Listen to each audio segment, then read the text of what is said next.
Bible's words will judge us all on day of judgment. Don't know what other day they judge us on, but okay. It's good to clarify.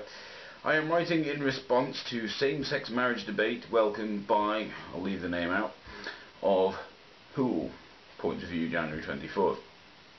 My response is, he described the Bible being a work of fiction and not a legitimate standpoint on which to base an argument. What a bastard. I mean, describing the Bible as a work of fiction. I mean, just because it features talking donkeys and talking snakes and oh yeah, talking donkeys. Yeah, just write it off as a work of fiction, you know. Yeah, what a narrow-minded twat. Okay, not a legitimate standpoint on which to base an argument. If you want to base an argument on anything that involves talking donkeys, the only argument we could really make from that is that some people believe in talking donkeys, or thought other people would, and they were right.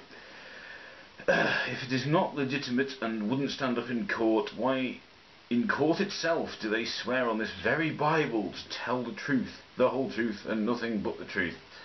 Well, it's just tradition, isn't it? Hence, we advocate these things like free thought, which say we don't just appeal to tradition. The Holy Bible itself is a legal document, and its words will judge us all on the day of judgment. Yeah. It's not actually a legal document, is it? It's, I mean, it has its own laws, but no one, I suppose it was a legal document once, no one, it's not the law of our land now, is it? The legal definition of marriage, Webster's Dictionary, is the institution under which a man and a woman become legally united on a permanent basis. Well, there you go, Webster's Dictionary, also the perfect word of God. Yeah, that's also what we're obeying. The other guy actually appealed to the Oxford English Dictionary, and now we're going with the Webster's Dictionary, but I'm sure they're equally valid. There is a hidden agenda at work here, my friend, and if people took some time away from their televisions, computers, mobile phones, sports, entertainments and so, and read the Bible for themselves with an open mind and heart, God would show them what this hidden agenda is all about, who is behind it, what the end result is going to be, and much more besides. I think that's hinting at some kind of hidden agenda along the lines of the New World Order, to get a bit Alex Jones-ish. That's what I think it's hinting at, unless it's talking about a really good hidden agenda that supposedly is God's perfect, awesome plan or whatever. But I think it's probably going for the more Alex Jones kind of angle. Yeah, and of course blaming computers, mobile phones, televisions and everything else for the downfall of modern society. I actually have read the Bible for myself, as well as using a computer. In fact, I use a computer to do it. So how weird is that, you know? By taking time away from my computer, I wouldn't be reading the Bible. So, yeah, what have you got to say to that? Andy, who's the writer of this letter. Blah, blah, blah, blah, where were we? I did this 17 years ago, and my life was changed forever as a result. I hope and pray it happens to you. And that's just the usual thing.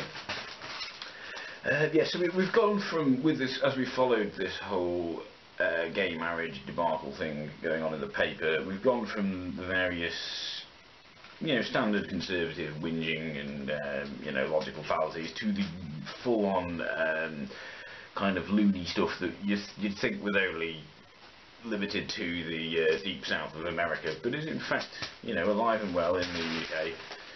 So anyway, that's what the Chester and District Standard has to say. Well, readers of the Chester and District Standard have to say on the subject.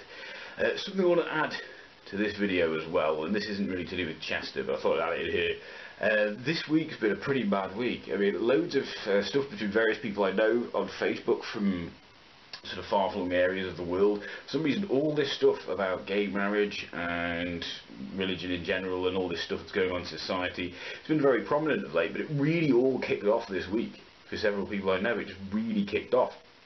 And I'm feeling a bit smug that out of everyone I know, I didn't lose any Facebook friends, and I'm pretty good at that usually, but in this particular debacle I didn't actually lose any, whereas so many people I know at least lost a couple of friends on discussing this whole issue, and I just kind of feel a bit clever about that.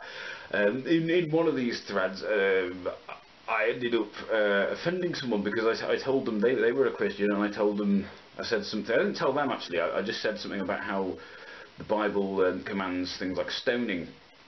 It commands stoning as a punishment for sins, and this person got very, very angry with me and said the Bible doesn't command stoning, and told me I was a liar and I was spreading lies and I need to read the Bible. And I obviously posted several quotes to prove I had read the Bible, posted several quotes from the Bible which do command stoning.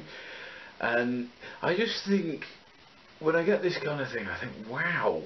I mean, normally when you point out the Bible commands stoning to people, they come up with all these bizarre, typical, very weak arguments for why it does. They keep going on saying you're taking it out of context, or that's the Old Testament and we have the New Testament now, and blah blah blah. It's the same weak arguments which have become kind of background noise to me now. But flat out denying it's there is taking it to a new level. That's just taking it to a new level. That's just saying black is white and white is black.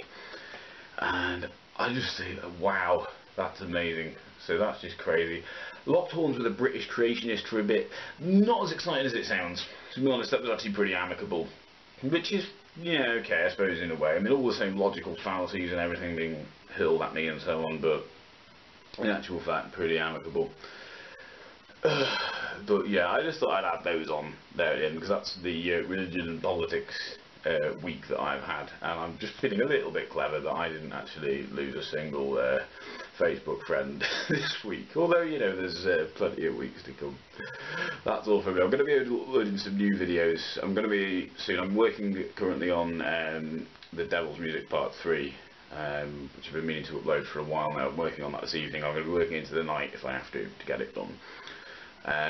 So yeah, thanks for watching. Goodbye.